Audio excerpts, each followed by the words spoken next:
Check it out. I have a true poltergeist story. Let's get into it. Between 1966 and 1968, a family living at 30 East Drive in Pontefract, West Yorkshire, experienced a series of disturbances that would later be investigated by police, journalists, and paranormal researchers. The family's name was Pritchard. What began as minor noises escalated into events that were witnessed by dozens of people, including law enforcement officers. The disturbances started shortly after the family moved in. At first, it was ordinary enough. Unexplained knocking sounds, objects seemingly moving on their own, doors opening and closing without cause. Then the atmosphere in the house changed. Rooms would suddenly feel oppressive. Cold spots appeared without explanation. Family members reported the sensation of being watched.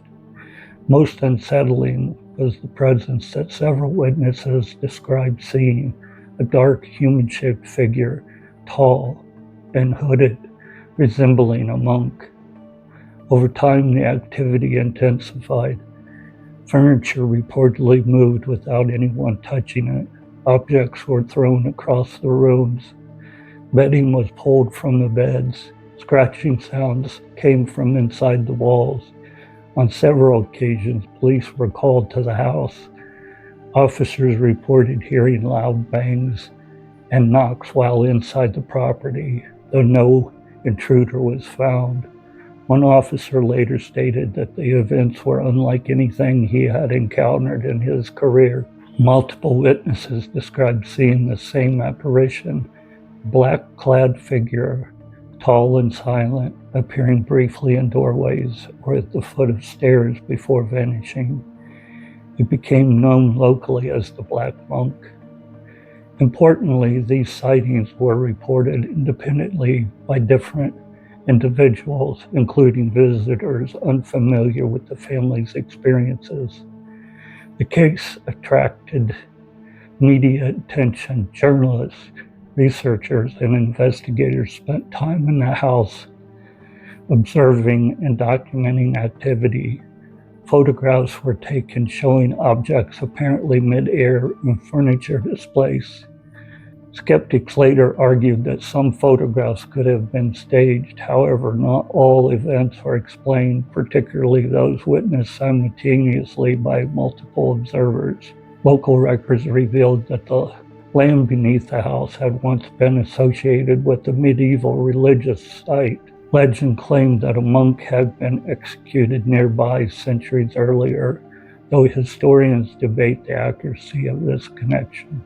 No definitive historical proof was ever established linking a specific unaliving to the property. After several years, the activity gradually diminished. The family eventually moved out. However, reports of strange occurrences continued under later occupants, though less intense. Today, 30 East Drive still stands, and the case remains one of Britain's most famous unexplained hauntings. Today, 30 East Drive still stands, and the case remains one of Britain's most famous unexplained hauntings.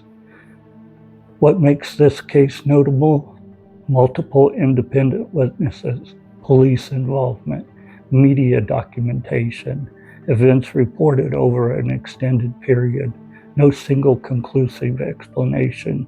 While skeptics argue human involvement or exaggeration, no definitive proof has ever settled the case either way.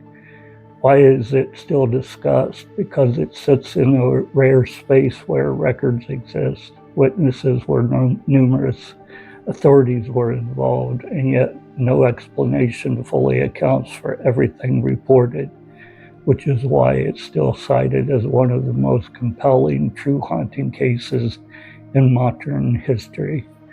Well, that is creepy. Like and follow. Thank you.